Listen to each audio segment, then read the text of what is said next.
In this video, I am going to share what you need to know and what you need to bring when a buyer prospects contact you to show them a property.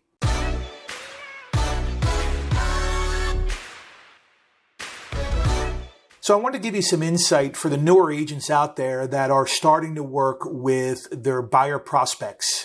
Generally speaking, you set your buyer up on listing alerts in the area that they want and the price range that they want. Obviously, the first important process working with the buyer is establishing what they want in a home. So obviously that happens at the initial buyer consultation. I always recommend sitting down with your buyers for 15 or 20 minutes, whether it's over the phone, whether it's over a Zoom call or in person, to find out what they want and what they don't want.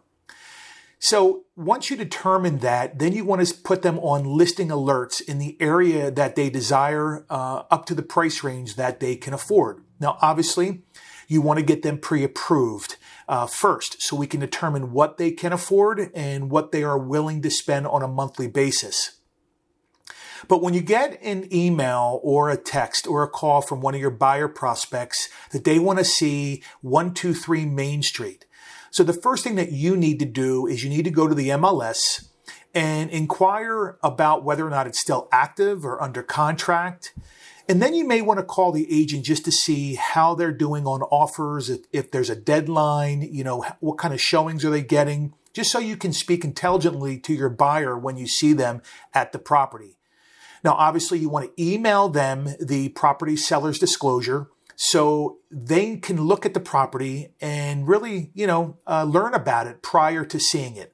So after you speak to the agent, you schedule a showing, you email your buyer the seller's disclosure, and then you print out two MLS sheets, one that is for you, the agent, and one that is for the client. So when they're walking around, they can hold something and they can revert down to the page of what it entails. Like, for instance, if they're looking at the bedrooms and baths, how many beds, how many baths, does it have AC or natural gas heat? So there is a method that you should understand and get in the habit of doing each and every time a buyer wants to see a property.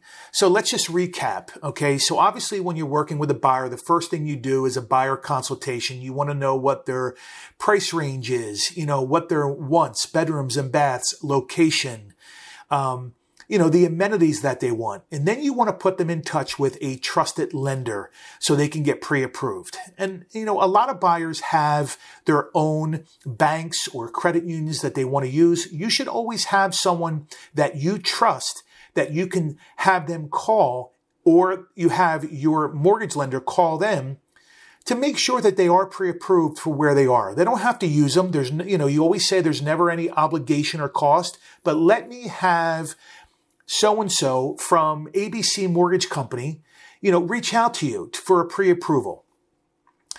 Then you want to find out, how often they want to receive these listing alerts. Is it daily? Is it a couple times a week? Their timing and motivation. Are they under 3 months or are they over 3 months? So that will tell you exactly how often you should send these.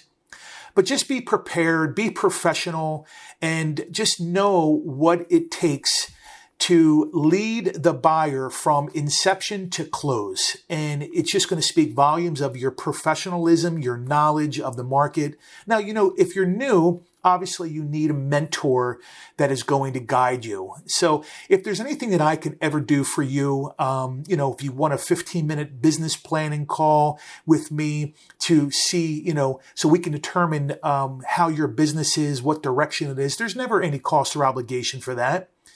So either reach out to me or one of my team members. There's, like I said, there's never any obligation whatsoever. But I have a passion for this industry, and I want everyone to be successful with buying and selling real estate for their clients.